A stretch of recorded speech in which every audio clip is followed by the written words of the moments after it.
se tient. Et nous savons que le Seigneur siège au milieu des louanges d'Israël, comme le dit le psaume 22, au verset 3.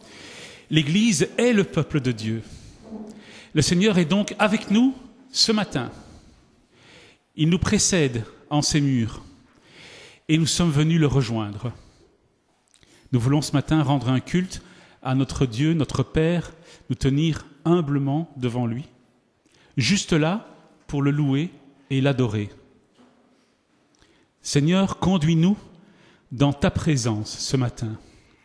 Entends nos louanges, reçois notre adoration et rends-nous sensibles à ta parole.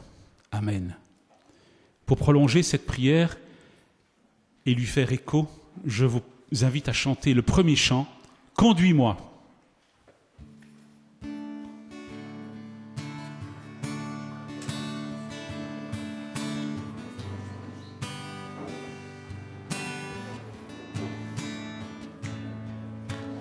Père, je viens devant toi humblement, mon cœur veut te louer. Père, je t'aime car tu m'as racheté, mon cœur veut t'adorer.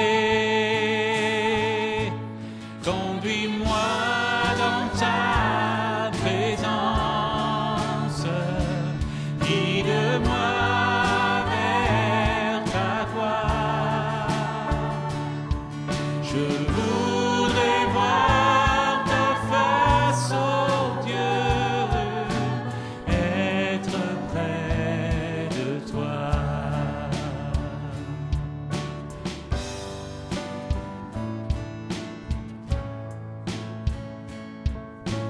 Père, je viens devant toi humblement, mon cœur veut te louer.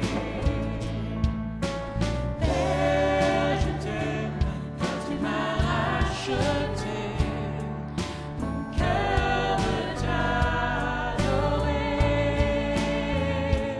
Conduis-moi dans ta présence, guide-moi vers ta gloire. Je voudrais voir ta face, ô Dieu, être près de toi. Conduis-moi dans ta présence, guide-moi vers ta gloire. Je voudrais voir ta face, ô Dieu, être près de toi.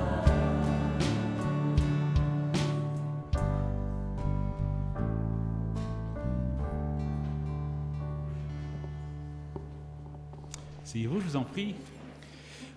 Oui, nous voulons voir la face du Seigneur, mais ce n'est que par l'Esprit que nous pouvons la voir. C'est par l'Esprit que le Seigneur peut nous rencontrer. Nous n'avons qu'à lui ouvrir la porte de notre cœur afin qu'il y fasse sa demeure. Je ne sais pas comment s'est passée votre semaine.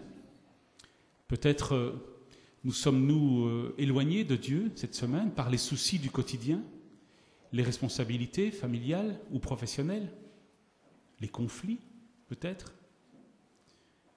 Remettons alors toutes nos pensées, quelles qu'elles soient, aux pieds du Seigneur, afin de lui laisser toute la place ce matin. Chantons ensemble « Sonde-moi » comme une prière.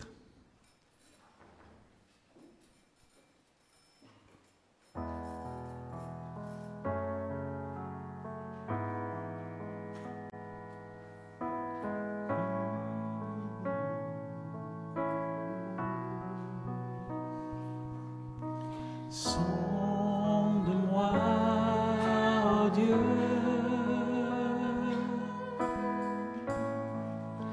et connais mon cœur. Éprouve-moi,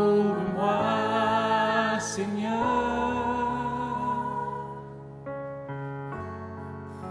et connais mes pensées. Sonde-moi, ô Dieu, et connais mon cœur. Éprouve-moi,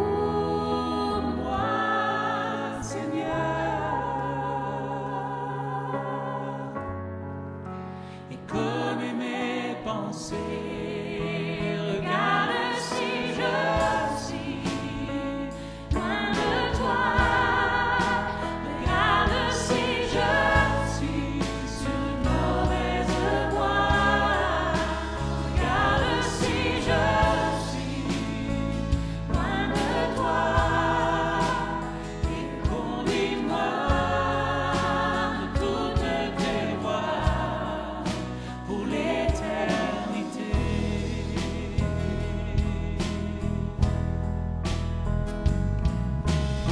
Sonde-moi, ô Dieu, et connais mon cœur.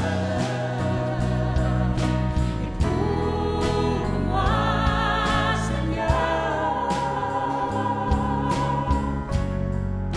Et connais mes pensées.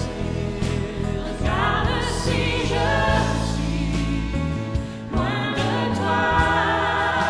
Regarde si je suis sur une mauvaise voie. Regarde si je suis loin de toi. Et conduis-moi Dans toutes tes voies pour l'éternité. Et conduis-moi dans toutes tes voies pour l'éternité.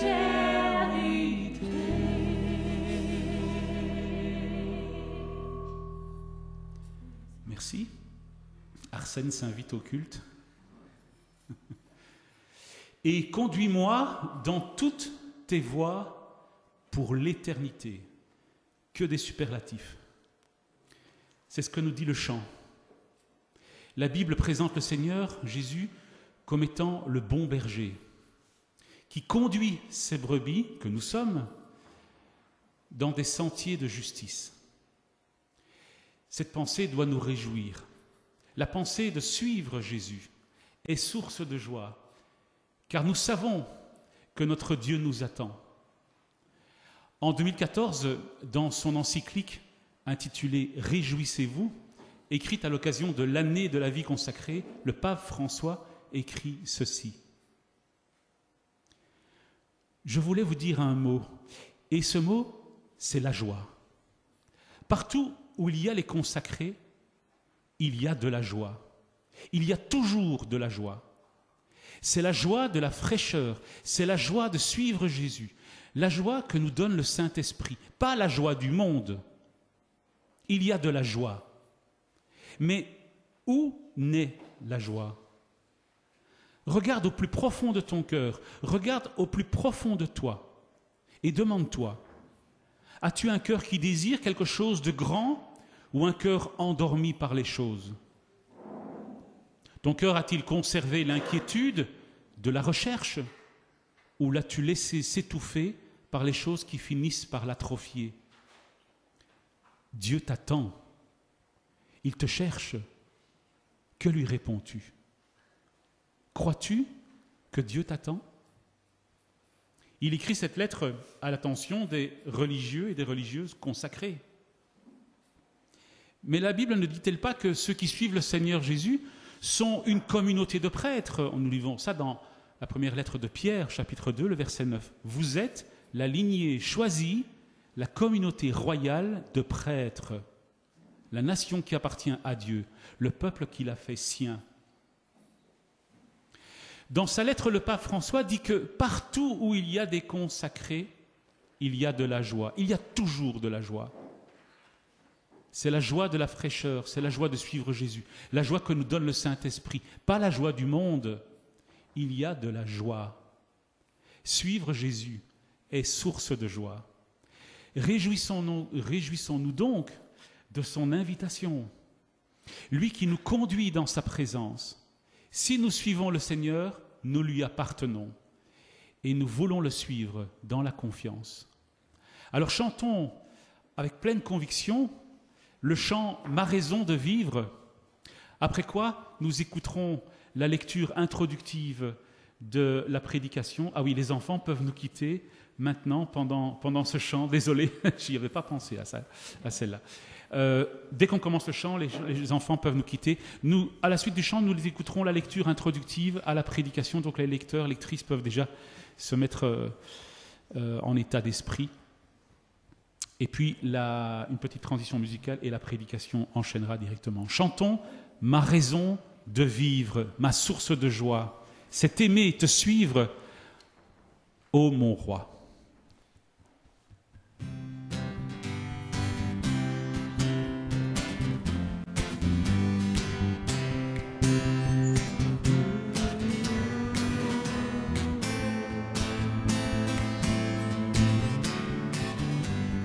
Ma raison de vivre, ma source de joie, c'est aimer te suivre, te servir, ô mon roi.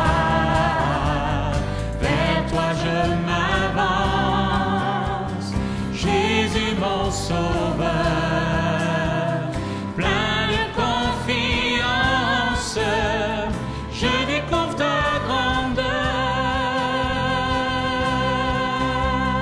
Vivre sans toi n'est pas vivre, Jésus prend ma main. Confiant, je veux te suivre, car je t'appartiens. Si dans l'existence je doute et je crains, si dans la souffrance tu me sembles lointain, Jésus sois mon guide, Seigneur prends ma main, chasse le mal perfide, éclaire mon chemin. Vivre sans toi n'est pas vivre, Jésus prend ma main. Confiant, je veux te suivre, car je t'appartiens. Quand dans la lumière je serai reçu auprès de ton Père, je te verrai, Jésus, et de gloire en gloire je découvrirai ta pleine victoire, ton règne à tout jamais. Vivre sans toi n'est pas vivre, Jésus prend ma main. Confiant, je veux te suivre, car je t'appartiens. Vivre sans toi n'est pas vivre, Jésus prend ma main.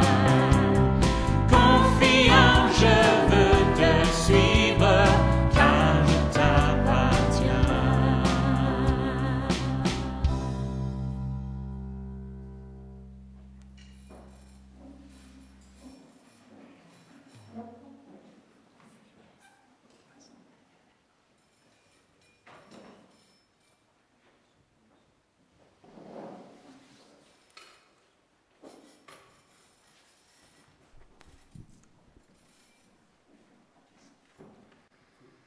Paul attend Silas et Timothée à Athènes.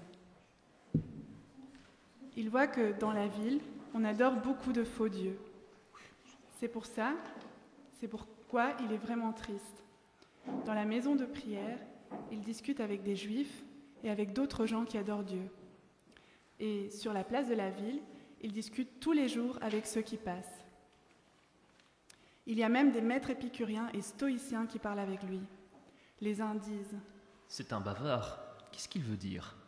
D'autres disent « Il a l'air d'annoncer des dieux étrangers. » En effet, Paul annonce la bonne nouvelle de Jésus. Il annonce aussi que les morts se relèveront. Ils emmènent donc Paul avec eux, ils le conduisent devant le conseil de la ville et lui disent « Est-ce que nous pouvons connaître ce nouvel enseignement que tu donnes ? Tu nous parles sans cesse de choses étranges.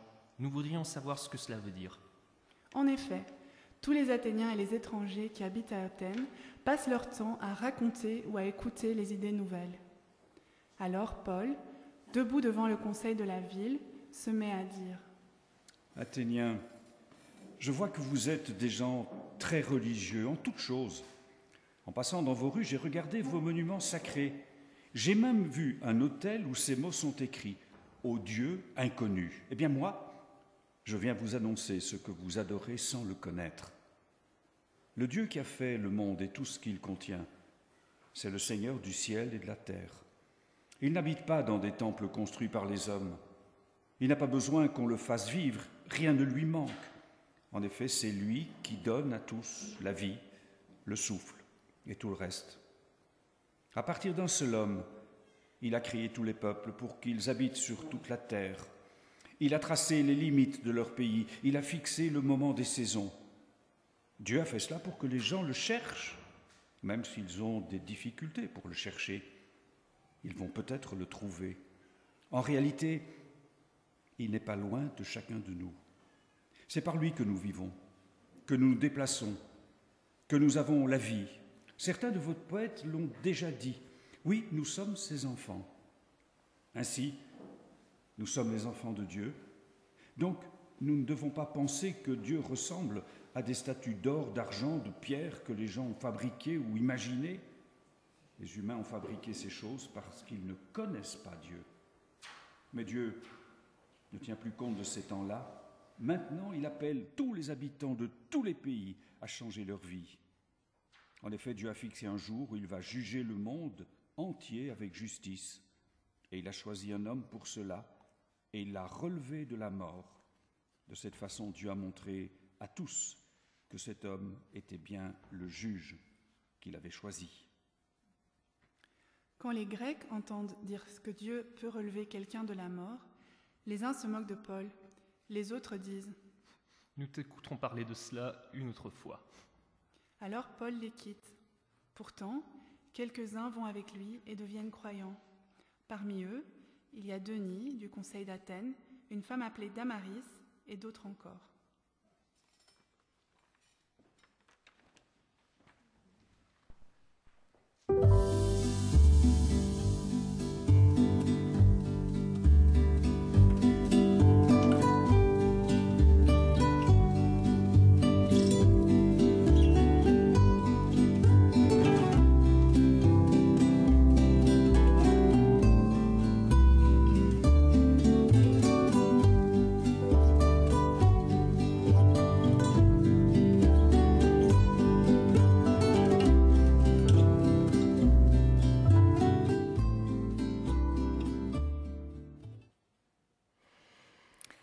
Bonjour à chacun et à chacune et merci beaucoup à Claude, Joël et Thibaut pour cette lecture à trois voix qui nous entraîne dans la suite de notre série au cœur du livre des Actes qui, pour rappel, raconte la naissance de l'Église chrétienne.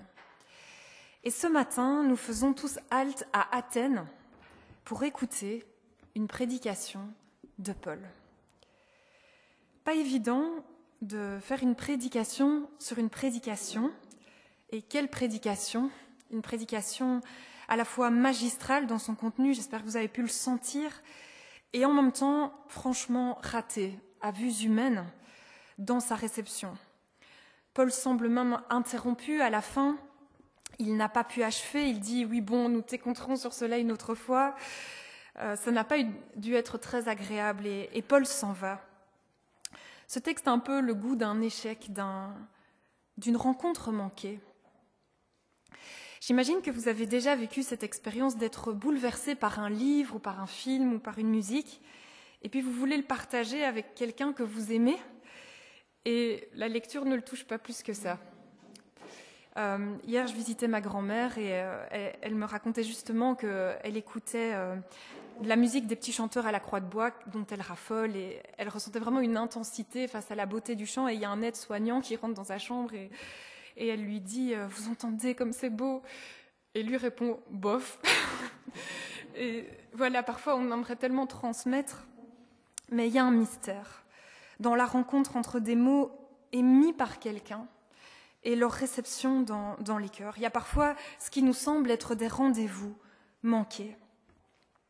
Et autour de cet enjeu d'un rendez-vous, ici c'était entre Paul et les Athéniens, entre Dieu et les Athéniens, entre Dieu et moi, entre Dieu et l'autre, entre moi et l'autre, ces moments de vie vibrants et déterminants qui donnent goût et sens à la vie, qui bouleversent nos trajectoires. À propos de ça, ce passage vient à la rencontre de plusieurs questions qu'on peut se poser. Parce que l'Église contemporaine est parfois comme en panne sur le chemin de la rencontre avec l'autre. Comment encore parler de Dieu aujourd'hui après tant de siècles de prédications chrétiennes qui ont parfois été autoritaires ou moralisatrices et qui ont vacciné certaines personnes? Comment partager ce qui nous habite au plus profond, qui brûle, qui est cette joie intense dont nous parlait Laurent? Comment parler des autres qui ne croient pas comme nous? Comment parler aux autres? Avec qui entrer en dialogue? Comment entrer en dialogue avec notre époque de manière générale? Ce sont quelques questions, je trouve, que ce texte soulève. Alors un tout petit point de contexte, parce que je pense que le contexte de Paul est intéressant parce qu'il n'est pas si lointain du nôtre.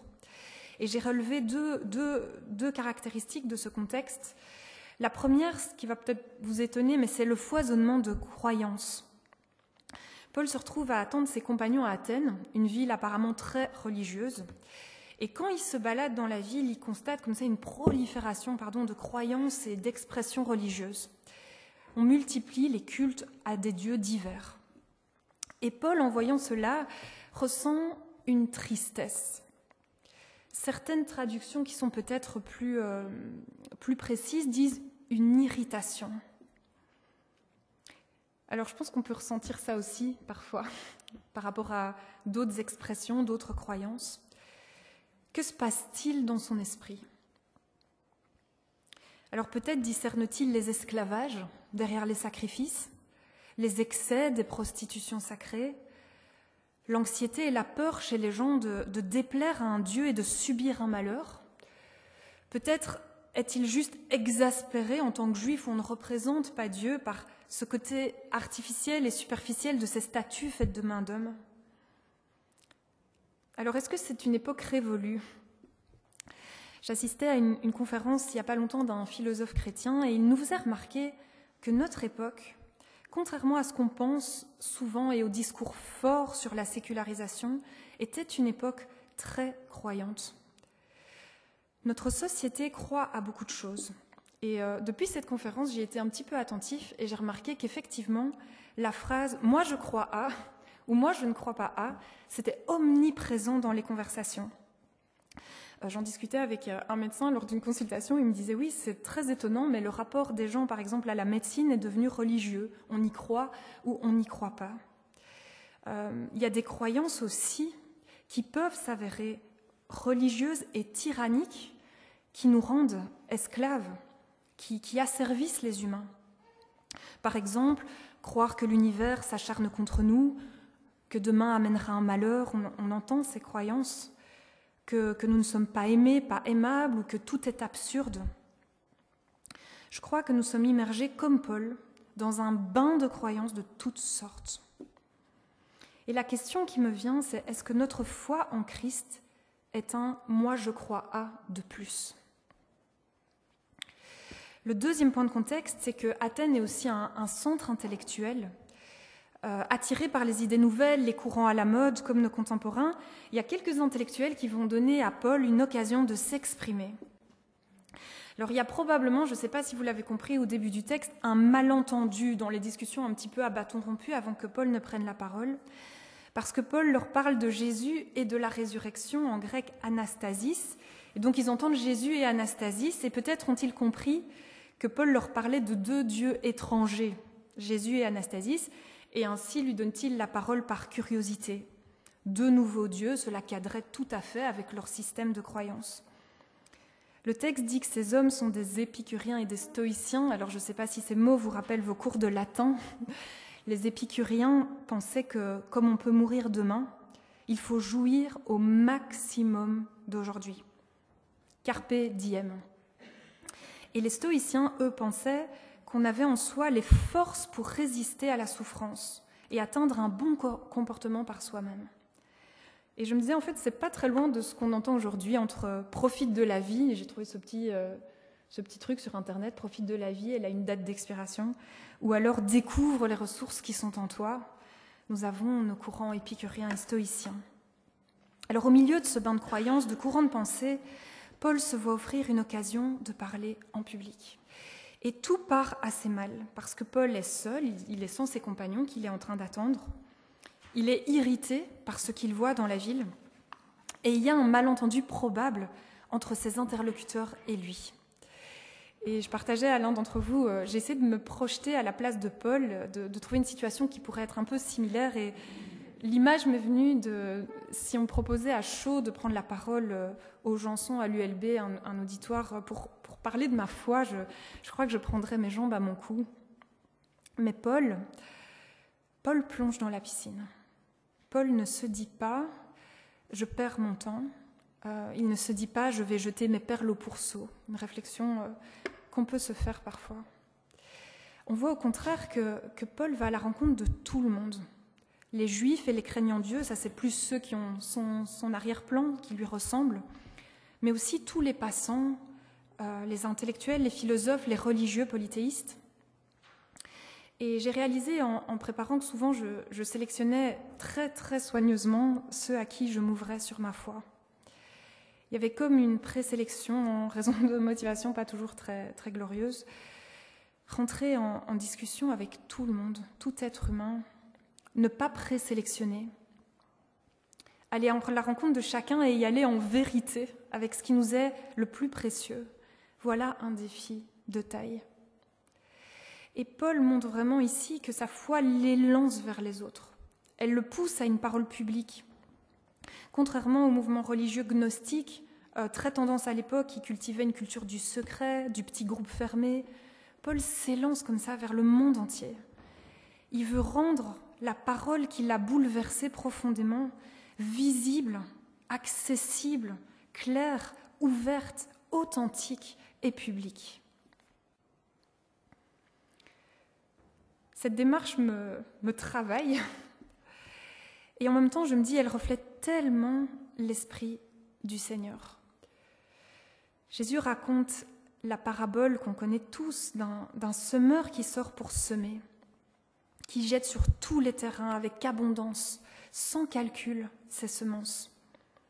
Il y a pourtant des terrains avec des ronces, d'autres avec des cailloux, mais il sème. Jésus explique à ses disciples que cette semence, c'est la parole de Dieu. Cette parole est toujours donnée avec générosité, sans calcul et sans stratégie. Le semeur ne se dit pas « je vais éviter de gaspiller mes semences ici » ou bien « si ce terrain-là fait preuve d'amélioration, je commencerai peut-être à semer ». Non, il sème. Et c'est vraiment une générosité de cœur dans le partage de cette parole, dépourvue de calcul ou de méfiance aussi. Il y a une gratuité et un élan de confiance. Et je réalise, et c'est une confession sans doute dans la ligne de celle de Dario la semaine passée, que j'ai été abîmée dans ma jeunesse par une pression de partager, par un devoir d'annoncer et par une culpabilité ou des stratégies mises en place. Et parfois j'ai fait comme un blocage. Et méditer ce texte m'a fait du bien. Ce texte libère la parole, il la délie de tout calcul et de tout jugement sur la réception. J'ai trouvé beau dans ce texte que la source de l'élan de Paul, comme je l'ai dit, c'est finalement la générosité vers l'autre et l'espérance de la rencontre avec un grand R, du rendez-vous avec un grand R, de ces rendez-vous avec l'autre, avec Dieu qui bouleverse une vie. Je vous parlais de ma grand-mère et de ces petits chanteurs. Je voudrais encore parler d'elle parce que à chaque fois que je vais la visiter, elle me raconte une discussion extraordinaire qu'elle a eue avec quelqu'un de totalement inattendu, un membre du personnel, un autre résident. Et en fait, elle a cette capacité, quiconque passe le pas de sa porte, à s'ouvrir avec générosité sur ce qui la rend heureuse, ce qui la rend joyeuse, sa foi. Et parfois, ça donne comme ça naissance à des discussions complètement inattendues. Un exemple à suivre. La prédication de Paul est déconcertante et magnifique. Je me dis quand même qu'il était irrité. Il aurait pu faire la morale. Il aurait pu dire combien sa foi à lui était loin de toutes ces pratiques qu'il méprise. Mais quand on lit cette prédication, on l'a entendu, Claude nous l'a déclamé, on sent qu'il ne va pas puiser ses mots dans cette irritation. En fait, il va aller à la rencontre de ses auditeurs avec un élan de tendresse que le contexte peine à expliquer. Et en fait, on voit dans le texte qu'on va reparcourir qu'il va aller au-devant d'eux le plus loin possible, avec un élan qu'on ne peut voir autrement que comme un élan d'amour et un souffle de l'esprit. Athéniens, je vois que vous êtes des gens très religieux en toutes choses. En passant dans vos rues, j'ai regardé vos monuments sacrés, j'ai même vu un autel où ces mots sont écrits « Ô Dieu inconnu ». Eh bien moi, je viens vous l'annoncer, ce que vous adorez sans le connaître. Les stèles au Dieu inconnu étaient souvent érigées quand une épidémie était hors de contrôle. On cherchait à apaiser un Dieu qu'on aurait peut-être par mégarde oublié ou qu'on ne connaissait pas. Probablement ce qui avait irrité Paul. Mais je ne ressens pas d'ironie dans ses propos. Il cherche à les rejoindre là où ils sont. Il cherche ce qu'il y a de bon dans leur croyance. Et je me disais que je ne me donne pas souvent cette peine. Aller chercher le bon dans la croyance de l'autre, aller chercher le pont possible. Souvent, c'est plus facile de pointer ce qui est mauvais, ce qui démontre leur erreur. Mais Paul leur dit, ce Dieu inconnu, c'est celui que vous adorez sans le connaître. C'est celui-là que je vous annonce. Je me disais, quelle déclaration forte, quelle ouverture.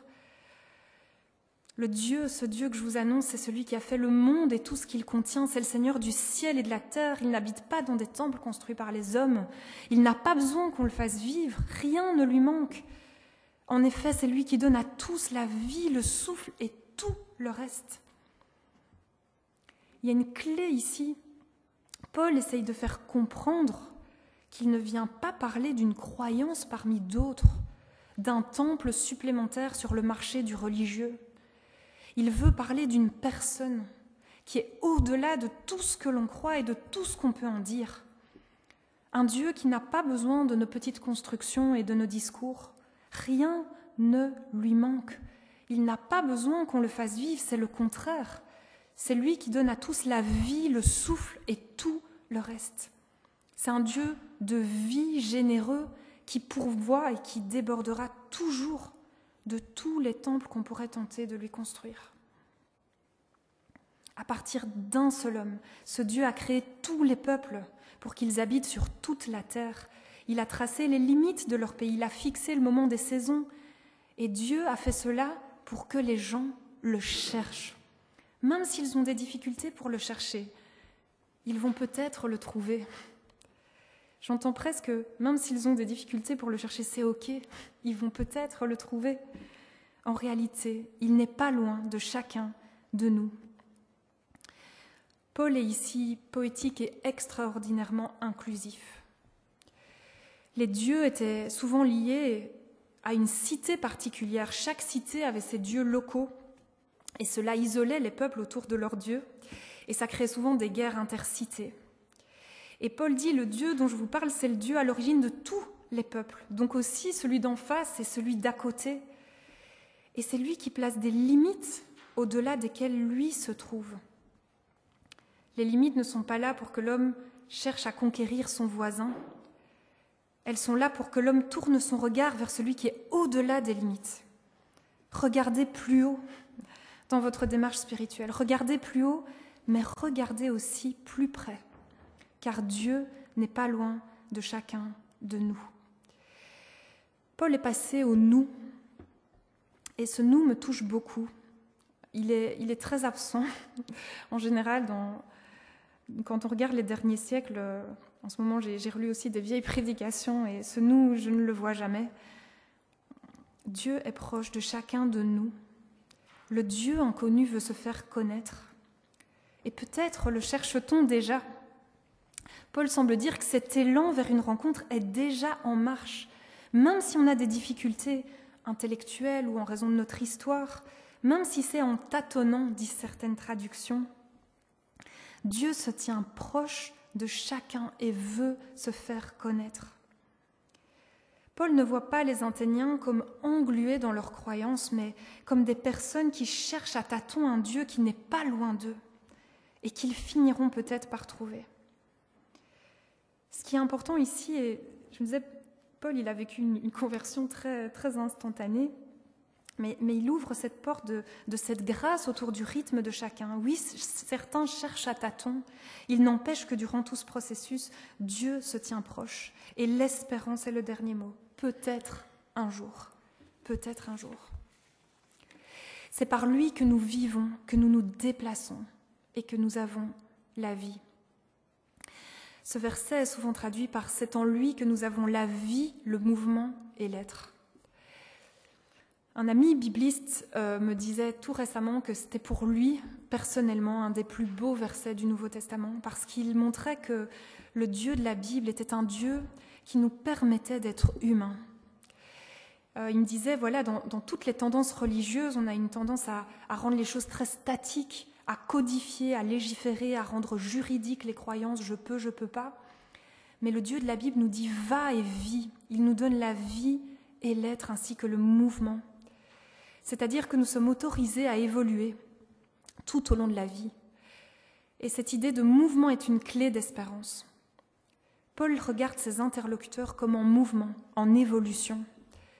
Il ne les enferme pas et propose une relation avec un Dieu qui pousse toujours à la vie, au mouvement et à l'être. Et je me disais, est-ce que souvent nous n'essayons pas de contenir ça, de le délimiter ? Est-ce que souvent aussi nous n'enfermons pas ceux à qui l'on s'adresse ? Nous ne les engluons pas dans leurs croyances ? Le mouvement de vie et d'amour du Seigneur ne s'arrête pourtant jamais. Certains de vos poètes l'ont déjà dit, oui, nous sommes ses enfants.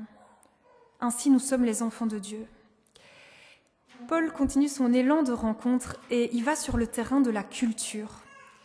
C'est assez extraordinaire. Il va chercher un vers qu'on retrouve chez deux poètes antiques qui dit « Nous sommes enfants de Dieu, nous sommes de son espèce ». Et je me dis, en faisant ça, en allant chercher dans leur poésie, il valorise la culture grecque.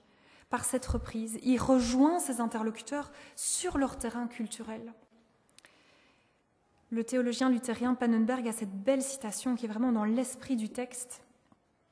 Malgré toute la déchéance de l'être humain, il n'est pas possible, vu le message néo-testamentaire de l'amour de Dieu pour le monde, de voir cette relation fondamentale de Dieu avec le monde autrement que de manière positive. Cela veut dire, pour l'amour du royaume de Dieu, l'Église doit résister à la tentation de mépriser l'héritage social et culturel. On ne peut mieux traduire ce que fait Paul. Les humains ont fabriqué ces choses parce qu'ils ne connaissaient pas Dieu, mais Dieu ne tient plus compte de ce temps-là. Maintenant, il appelle tous les habitants de tous les pays à changer leur vie. En effet, Dieu a fixé un jour où il va juger le monde entier avec justice. Il a choisi un homme pour cela, il l'a relevé de la mort. De cette façon, Dieu a montré à tous que cet homme était bien le juge qu'il avait choisi. Paul arrive au cœur du cœur de son message. Toutes ces fabrications de croyances, les êtres humains l'ont fait par ignorance, parce qu'ils ne connaissaient pas Dieu. Grâce. Mais Dieu ne tient plus compte de ce temps-là.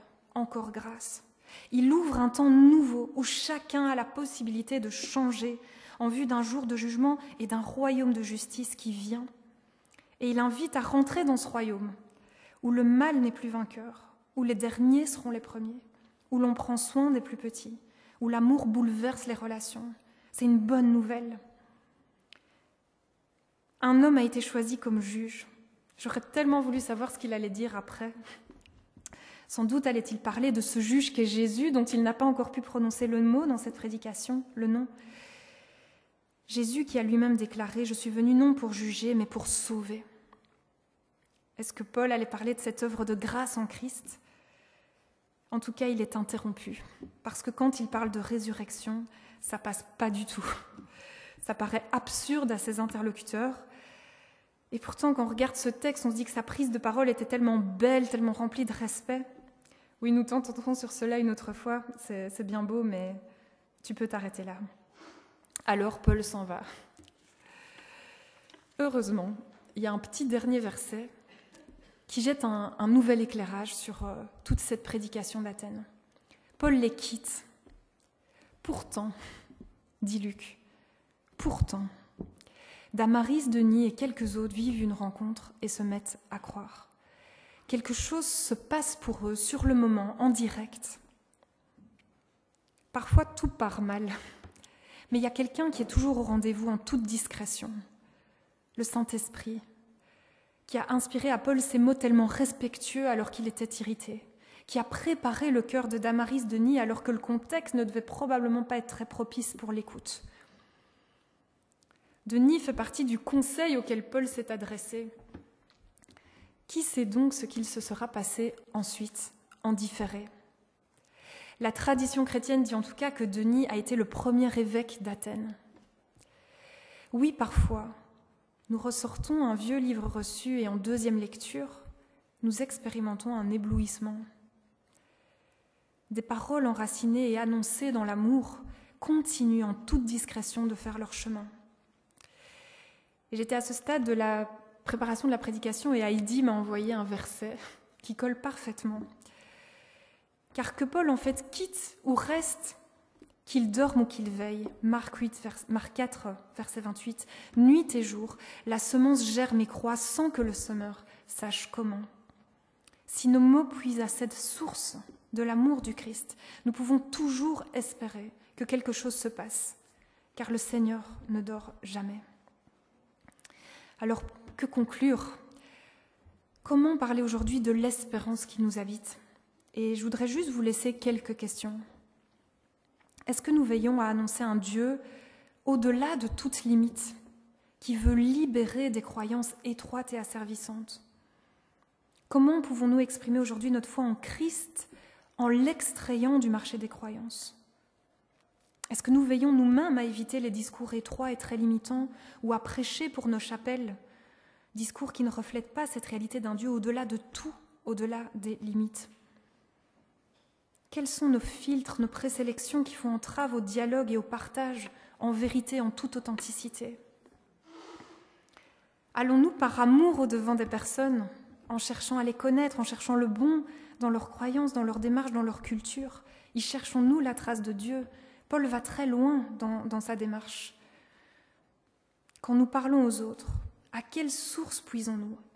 Dans notre irritation, dans notre jugement, dans la peur ? Ou dans les racines profondes d'un amour qui se traduit chez Paul par un respect extraordinaire ? Paul parle en nous, il se mêle à la pâte humaine. Quand nous parlons de Dieu, présentons-nous notre Dieu, ou le Dieu qui a créé tout homme et qui veut entrer en relation avec chacun ? Et enfin, Paul rend Dieu proche. Ce Dieu pourtant si grand se tient à proximité de chacun. Est-ce que nous rendons Dieu proche quand nous parlons de lui ? Est-ce que nous le rendons proche ? J'ai envie de nous dire, poursuivons l'exemple de Paul, que notre prédication soit d'abord à l'écoute et enracinée dans l'amour. Qu'elle soit ensuite généreuse, authentique, tournée vers l'autre, respectueuse et aimante. Que nous puissions en toutes circonstances garder de l'espérance, l'espérance d'une rencontre entre moi, l'autre et Dieu, à tout moment, avec tout être humain, sans fatalisme, sans préjugés, sans temporalité calculée, mais avec la conviction que Dieu est le Dieu du mouvement, qu'il se tient proche de chacun et qu'il donne rendez-vous à chaque génération et qu'il peut nous faire la grâce d'être l'instrument de sa parole et d'assister à des rendez-vous d'amour entre lui et nos prochains, en direct ou avec l'espérance, toujours vivante, d'un différé. Amen.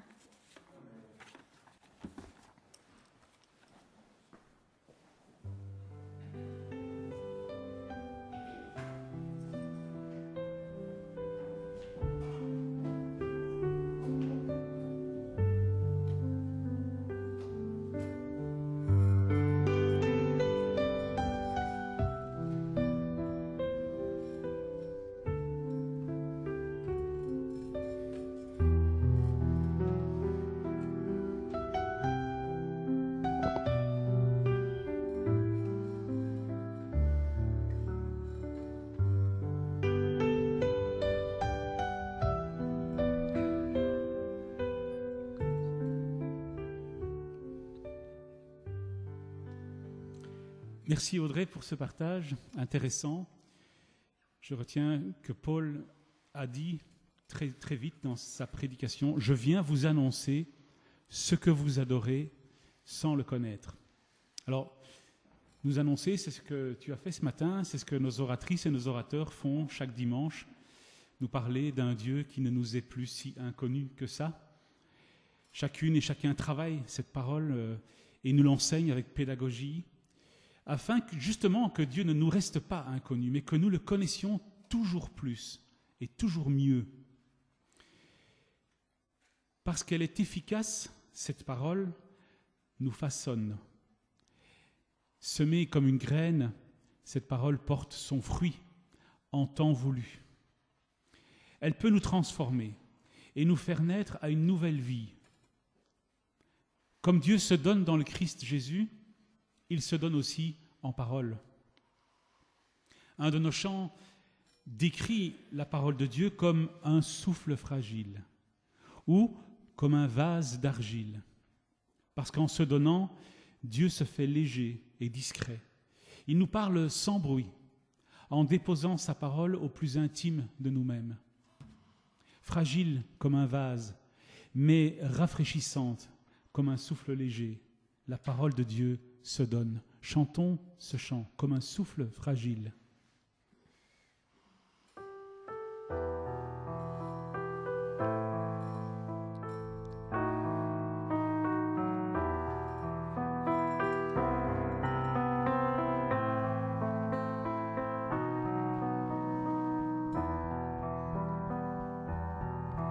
Comme un souffle fragile, ta parole se donne. Comme un vase d'argile, ton amour nous façonne. Ta parole est murmure comme un secret d'amour. Ta parole est blessure qui nous ouvre le jour.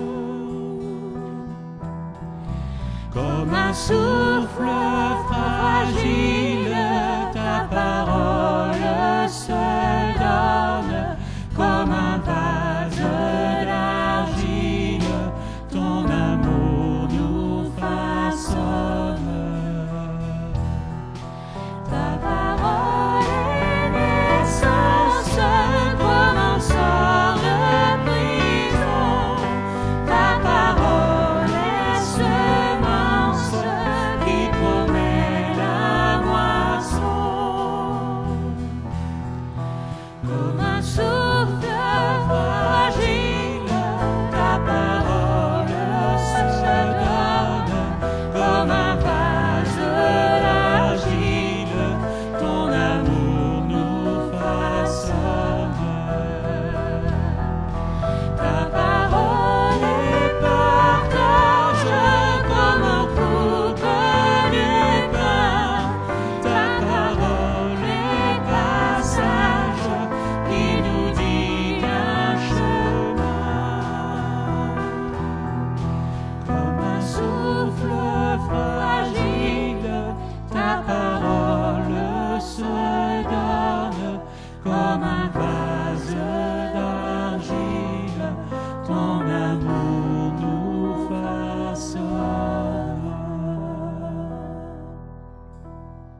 dans un souffle fragile, le Seigneur nous dit son nom. C'est-à-dire qu'il se révèle à nous. Il nous offre de le connaître. Le psaume 135 dit au verset 5 « Je sais que l'Éternel est grand ». Le psaume 99 dit au verset 3 « Qu'on célèbre ton nom grand et redoutable, il est saint ». L'Ancien Testament nous livre un portrait de Dieu comme étant grand et redoutable. Mais le Christ a manifesté Dieu comme étant amour, léger. Dieu est grand car il est le créateur de toutes choses. Il est à l'origine de tout ce qui existe, même le ciel, l'espace infini et nos vies. Mais il est doux, tendre, subtil, délicat, de par l'amour qu'il nous a témoigné en nous offrant son salut. Jésus, parole de Dieu, nous a révélé l'amour de celui qui est notre Père. Je vous invite à chanter « Ton nom, Jésus ».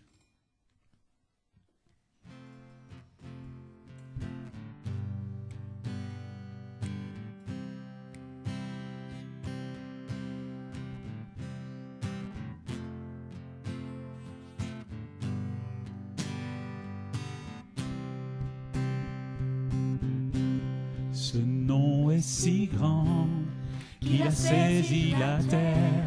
Ce nom est plus haut que les astres des ciels. Ce nom est plus précieux que les milliers d'étoiles. Le nom de Jésus. Ton nom, Jésus, est si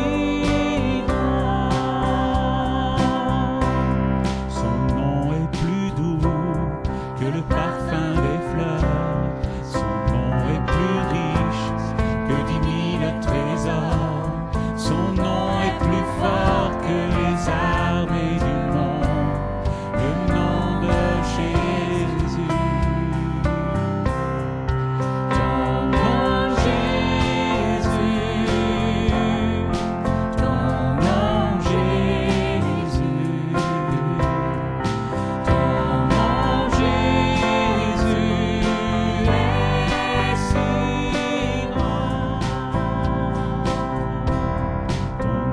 Si bon qu'il a saisi ma vie, ton nom est si tendre, il a touché mon cœur, ton nom est si présent qu'il porte mon histoire, ton nom Jésus, ton nom Jésus, ton nom Jésus. Ton nom Jésus est si grand. Ton nom Jésus est si grand. Il est né d'une femme, engendré par Dieu. Il a vécu en homme pour s'approcher d'eux. Il a vaincu la mort, nous a ouvert les cieux. Son nom est Jésus. Il est né d'une femme, engendré par Dieu. Il a vécu en homme pour s'approcher d'eux. Il a vaincu la mort, nous a ouvert les cieux. Son nom est Jésus. Il est né d'une femme, engendré par Dieu. Il a vécu en homme pour s'approcher d'eux. Il a vaincu la mort, nous a ouvert les cieux. Son nom est Jésus. Ton nom Jésus. Ton nom Jésus. Ton nom Jésus est si grand.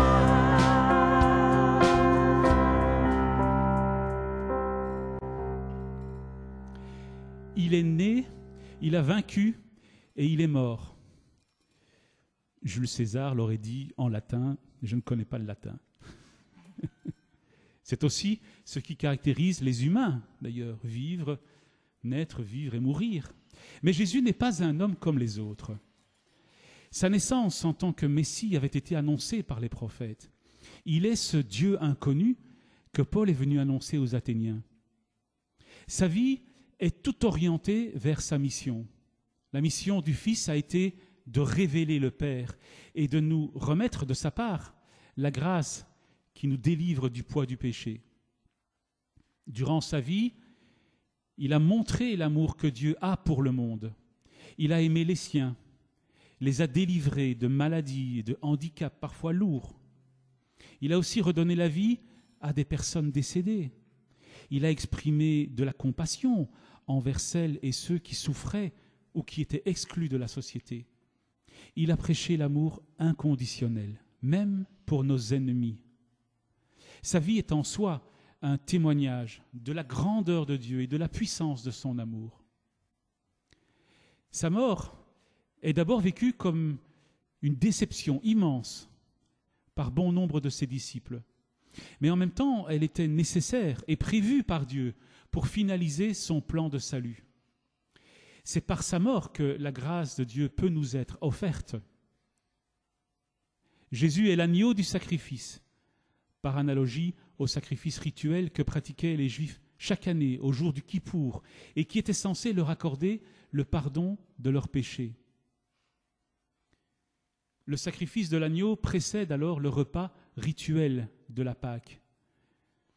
Dieu a pris l'initiative d'offrir son agneau pour un ultime sacrifice, censé accorder le pardon des péchés à toute l'humanité, passée, présente et à venir. Lors de ce même repas rituel, Jésus a révélé le plan de Dieu. Comme le veut la tradition juive, Jésus a pris une galette de pain non levé, il l'a brisée en 2 parties et il les a distribuées à ses disciples en leur demandant d'en manger, en considérant que ce pain représentait son corps. Il leur révèle ainsi qu'il va être condamné à mort et que son corps va être brisé, lui aussi, comme l'a été le pain.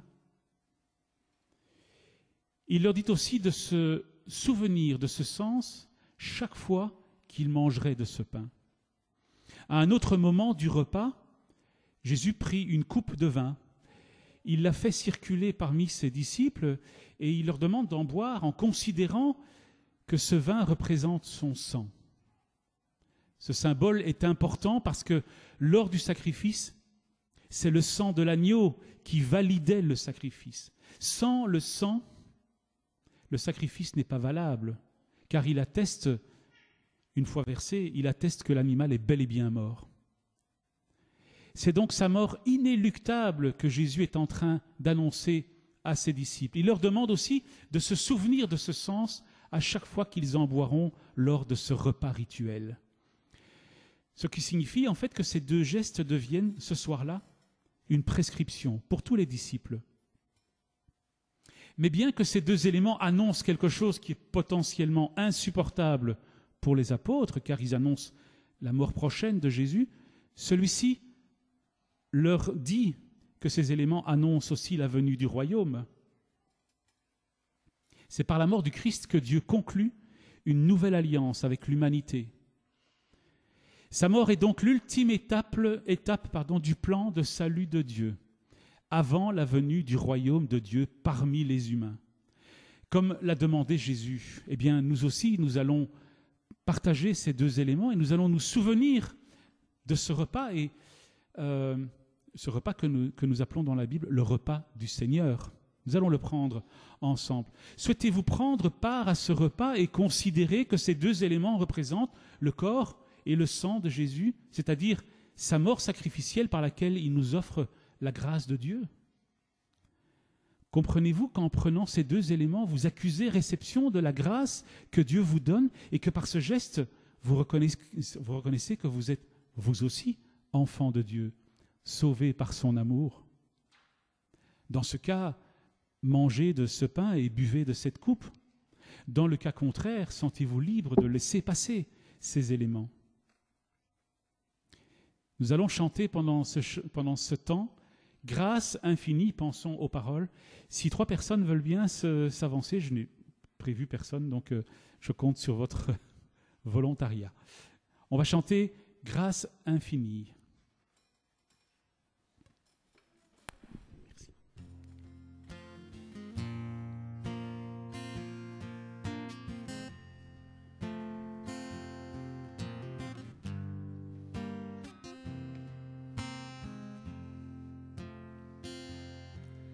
Ô grâce infinie qui vint sauver un pécheur tel que moi.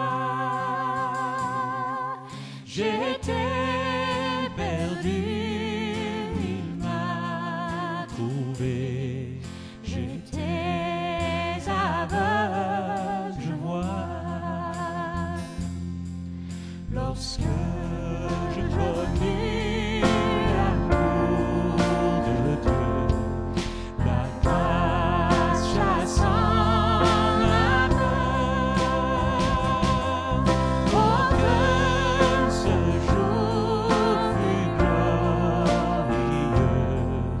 et très doux pour mon cœur. Il me libère, brise mes chaînes. Mon Dieu, mon Sauveur, paya le prix. Toujours nouvelle, sa bonté règne. Amour immense, grâce infinie.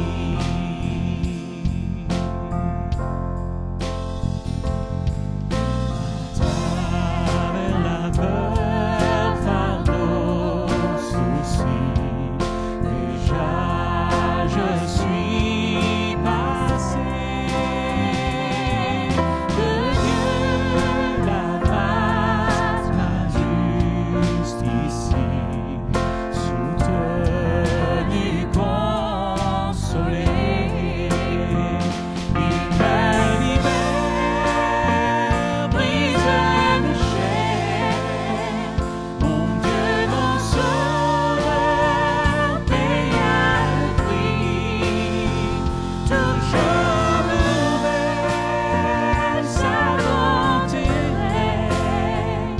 Amour immense, grâce infinie.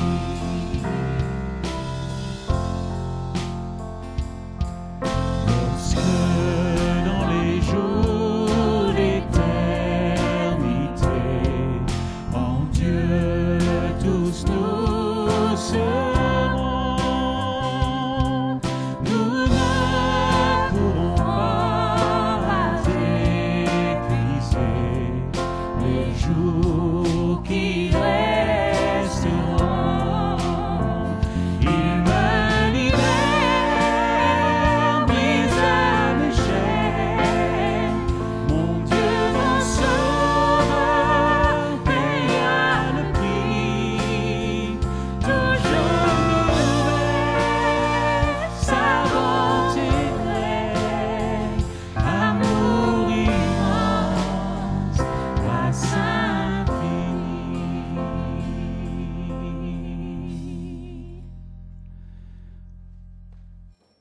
Pour me libérer de mes chaînes, mon Dieu, mon Sauveur, paya le prix. Mais il ne s'est pas agi d'un prix en espèces sonnantes et trébuchantes. Le prix payé fut le prix de la vie. Comme notre Dieu se donne en parole pour se révéler à nous, il donne sa vie pour nous racheter. Eh bien, comme chaque dimanche, à peu près, nous aussi nous allons donner. C'est notre temps d'offrande.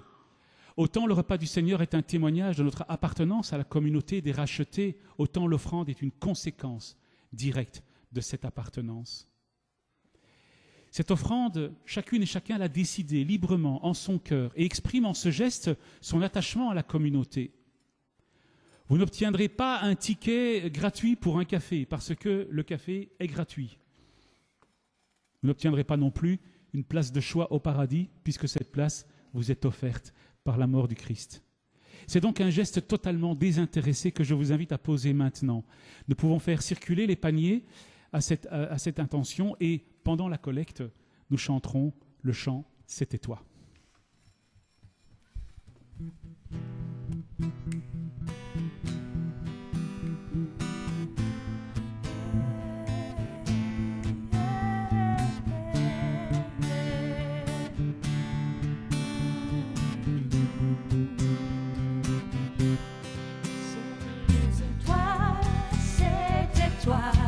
Ces couleurs sur la toile, c'était toi. Le vent gonflant ma voix, c'était toi. Depuis le premier jour, c'était toi. La voix dans le silence, c'était toi. La paix dans la souffrance, c'était toi. Cette douceur immense, c'était toi. Dans chacun de mes jours, c'était toi. Et quand je vois le ciel, les traces de tes bras, que suis-je ô éternel, pour que tu penses à moi. Quand se posent mes yeux sur ton immensité, que toujours, oh mon Dieu, j'en reste émerveillé. La création du monde, c'était toi. Le temps qui suit sa ronde, c'était toi. Cette joie qui m'inonde, c'était toi. Depuis le premier jour, c'était toi. Dans les rides d'un enfant, je te vois. Le regard d'un passant, tu es là. Dans la main qui se tend, Je te vois, si j'ouvre un peu les yeux, tu es là. Et quand je vois le ciel, les traces de tes bras, que suis-je ô éternel, pour que tu penses à moi. Quand se posent mes yeux sur ton immensité, que toujours, oh mon Dieu, j'en reste émerveillé. Au Créateur du ciel, au Dieu de l'infini, soit la gloire éternelle et le fruit de nos vies. Voir ton cœur s'élève jusqu'à toi, pour louer la splendeur d'un si grand Dieu que toi, pour louer la splendeur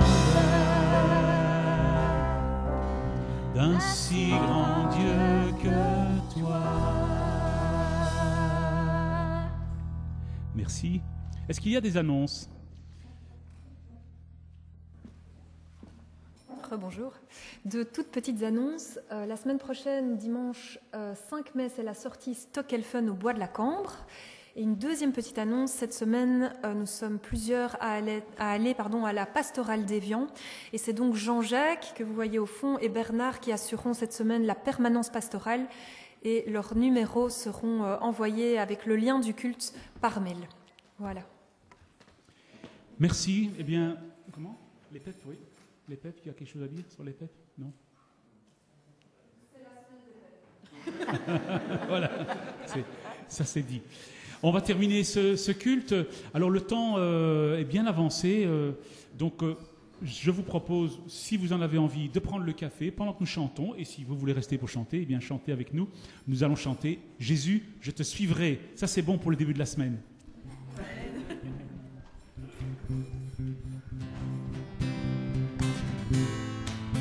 Sentez-vous libre si vous voulez aller prendre le café, n'hésitez pas, sinon vous chantez avec nous en chœur.